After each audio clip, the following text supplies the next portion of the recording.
The 4th of July is by and large one of the hardest times of year in animal sheltering. It's really an important time of year to make sure that your dogs are microchipped, to make sure your fences are shoring up, to make sure that your dogs aren't outside on the 4th of July when they're scared because of all the loud fireworks. And to just make sure that your house ahead of the holiday is ready for your dogs to be happy, healthy, and safe. You know, one of the things that we see a lot of times is the dogs just don't have any identification on them. Go to the dollar store and buy a collar and a permanent marker.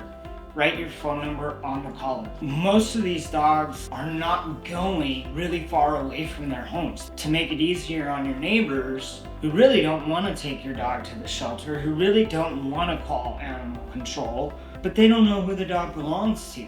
If you put something as basic as your phone number, they can get a hold of you and they can reunite your pet with you before it ever has to enter the shelter facility. The other thing we see a lot of is people panicking on July 1st or 2nd because they need medication for their pet.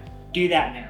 Your vet's gonna fill up, it's gonna get real busy, everybody's gonna try to fly in there last minute to get, the sedative that they need to keep their dog or cat calm. If you know your dog needs that, get that done ahead of time, make sure you're prepared. If you know your dog needs to be secured in a crate, if you know your dog's gonna need extra enrichment to keep them distracted and or calm during the fireworks, you know your pet. Really just take a mental note of what your pet is gonna need and make sure that you get that stuff squared away now and you're ready and prepared as best as you can be. But the more prepared we are, the safer our pets are. So just as a quick reminder, Motor City is paying all of the adoption fees in the month of June. So you have until the end of this month to adopt a dog from us so that we can then in turn go pull dogs from the shelter ahead of the 4th of July holiday.